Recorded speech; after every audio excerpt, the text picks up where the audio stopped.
Well, Eric, we're down to our very last two of the greatest biographies. And it is a toss-up on these two.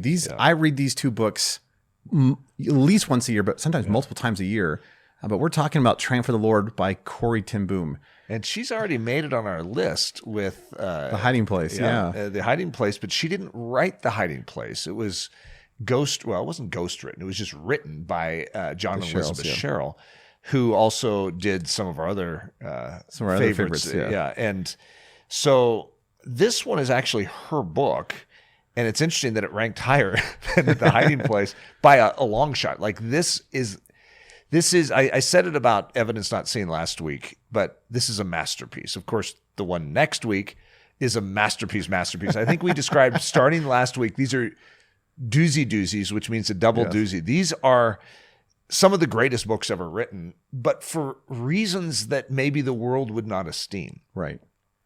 This is something that depicts, because this isn't really a normal book. It's not just a story like The Hiding Place is of, and here we were in Holland, and the Nazi regime came in, and then we chose to house Jews, and then ended up in jail, and then ultimately in a concentration camp, and then God supernaturally delivered. It's different than that. It's like, this is the result of that. Right. And this is what came out of suffering.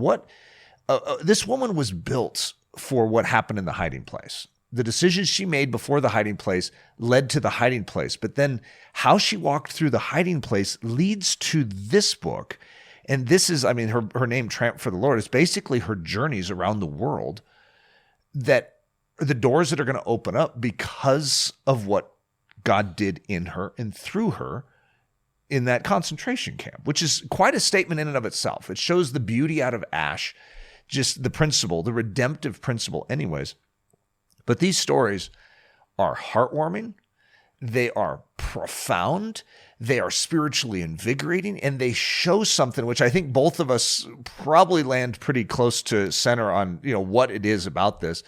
This woman followed Jesus wherever she went. And she didn't have, the time off over here where it's like, okay, I'm going to follow my own whims now. She just lived for Jesus, and it's profound. It is. For those who have never read this book, which, again, I think with all these books you need to read them, but this book picks up right where Hiding Place left off. She kind of gives a quick recap, and then it's from that point forward.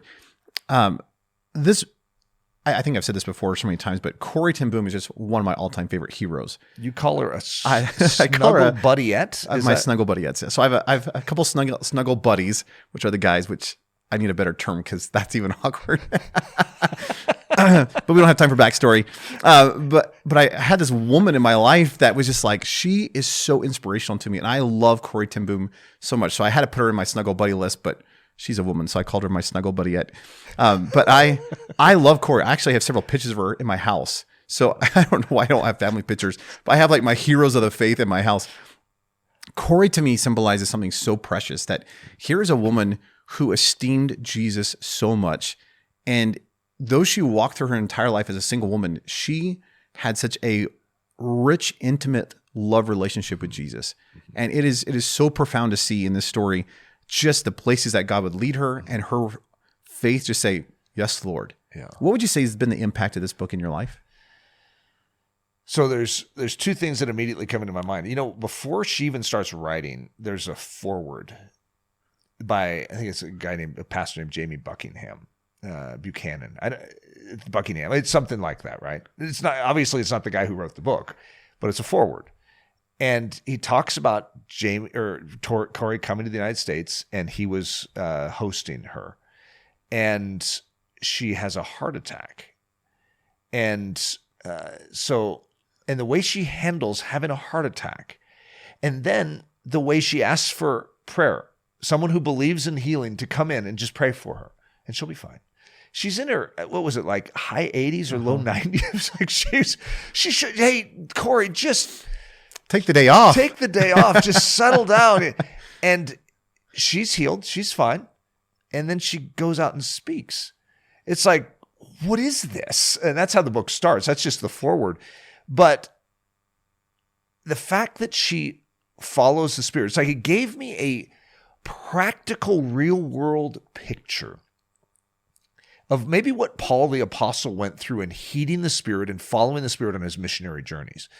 And I think that's just such a rare thing to understand and comprehend, because it's one thing to be told to, well, just follow the Spirit of God. It's like, okay, how do you do that? And this is a picture of it. And it's profound. And it gets you thinking at a whole other level. It's like, God, am I pausing to ask you like she does? And I think that impact of a life lived in stride with the Spirit of God, in agreement with the Spirit of God, desiring to be where he wants you to be, desiring to speak what you're supposed to speak, and not just presuming. That's a huge thing for me, I think, out of this book. So good. One of the things I just really appreciate about this book is her simplistic childlike faith. There are so many stories where in my rational mind, I'd be like, well, that's impossible. And Corey just said, well, the Lord has called me there, so I'm going to go. And there's these moment after moment, these incredible stories where it's like the impossible literally becomes possible. These doors open up and you're like, that's not supposed to work. Do you remember the story in more detail than I do? It's like she felt like God told her she needed to go to such and such a place and then to such and such a place. And it was like an island in the middle of South Pacific or something. I don't remember. And I'm not going to have all the specifics. I need to probably reread that section because I talk about it all the time. And I'm like, it's like one of those stories where I know, but I don't have the details. Yeah. But she's at the counter asking for a flight. And the lady types it in and she goes, well, I'm sorry that we have no flights there's no airport there. Yeah. And she's just like, well, the Lord has called me. And so she just goes, and I think she comes back the next day, or she prays. She comes back and she's like, yeah, I like a flight. And the lady's like, I told you there's nothing. She goes, just look it up. And she looks up and she goes, I don't know how to describe this. We now have an airport on this island that you need to get to. And Corey goes, thank you. I'd like a ticket. It's just like this amazing, where it's like, okay, even if God has to create an island and put an airport there because Corey needs to get there, he's going to do it. And I love just that faith that she has of just saying, no, my Father has asked me to go, so I'm going to trust him. Oh. And you just see this time after time after time of just her humility, but her dependence on the God of the universe to bring a message of truth to the world. And I just love that about Corrie ten Boom. So if we were going to talk about characteristics or traits that really stand out, obviously we're already doing that. It's sort of hard because that just rubs off throughout our entire discussion on this. Because I'd say the book itself is her nature, her humor, her sweetness. But what is it for you? Everything about Corey. It's like, I don't know, how can you pick a favorite? I would probably lean back on just that idea of, you see the hardship that she goes through, and it'd be so easy as an older person to become very embittered and frustrated, and just one of those, you meet a lot of these old people in the church as I travel who are just, very grumpy, and you're like, do you even know Jesus? I know you've been a Christian for 80 years, but you think that the joy of the Lord would sometimes come out of you.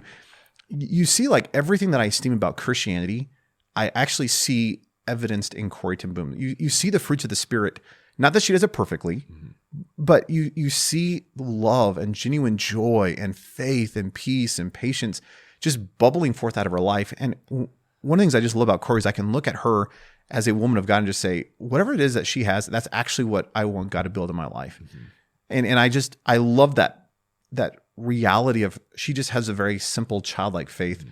And I think I tend to make it far too complex at times. And I probably just need to rest and just be like, all right, Lord, like Corrie, will you just give me a simple faith? And what you see in her simple faith is she moved mountains. Yeah. What about you? I think the thing that stands out the most with her, which is hard, like you're saying, is to say authenticity sounds sort of modern, cheesy, because everyone, of course, is after the authentic, the genuine. But she's honest in a way that is highly irregular, where everyone's like, oh, Corrie ten Boom's so great. And she'll go, I'll tell you about how great Corrie ten Boom is. You want to know what I was thinking in my head last night? And she's just very honest about her struggles with unforgiveness. But that doesn't mean she didn't forgive. She's just honest with the process. She's honest with the fact that she was at this revival meeting. It's going on way too late. It's way too hot on stage. The lights are on her. The music's too loud. There's bugs flying in her hair. And she wants to go to bed. And the guy has an altar call. And she's like, oh, dear Lord, I hope no one comes forth. And then she corrects herself midstream and goes, Lord, what has happened to me that I'm more concerned about being in bed than actually seeing souls saved? What has happened to me? And she brings you into that. And I think there's something profound about being brought into that dimension, not that she remains there, but that she's honest about that process, which all of us understand, but don't feel the safety to acknowledge. And it is dangerous to acknowledge if that's where you remain, because then it makes it look like that's Christianity. It's Christianity to be self-centered and to think about bed and not to think about souls. But it's Christianity to actually go through that dynamic and then be convicted by the Holy Spirit and to say, Lord, I choose something different. I'm willing to relinquish my bed, even though my natural man really wants it right now. Give me grace to pour out for these people that started flooding forward and giving their life to Christ. She's like, oh, Lord. And then the next morning at church, she was introduced in some foreign country, right? And this is one of the most godly women on earth. And then she gets up and she's like, let me tell you about this godly woman and what she did last night and what she thought last night. We'll see if you want me to talk to you this morning. And that's such an endearing quality and a beautiful one that I think invites us in to understand the inner workings of Christianity as opposed to just the outward gloss of it. And I really love that about this. Me too. Well, we'd highly encourage you to read Corrie ten Boom's Tramp for the Lord. In fact, it's one of our required readings in our current program. Mm-hmm. And if you love this kind of stuff about Corrie ten Boom and you've never been through our 5-week or our 1-week program, that's the kind of stuff that we're teaching. That's the kind of stuff that we so esteem that we don't want to just talk about the aspects of Christianity. We don't want just the head knowledge. We actually want to see the reality of practical Christianity brought back to the stage of this world. And so we would highly encourage you, if you love this kind of stuff, not just to read the book, but to even consider joining us this upcoming season for our 1-week or our 5-week programs, because I think it would actually give the practical tools of how to live this kind of a life well. Now, I've actually never read the book portion. I've always gotten the audiobook of this one, and we usually go through it at least, again, this is one of those once or twice a year books. But you had brought up, when we did the hiding place, you were talking about like the reader, Nadia That's right. May. We were talking about Nadia May and how amazing she reads Corrie ten Boom. And then I was looking for the audiobook to put the link in the show notes, which I'll do for this too. And I was kind of horrified. I'm like, oh no, Nadia May doesn't read this one. I can't find it.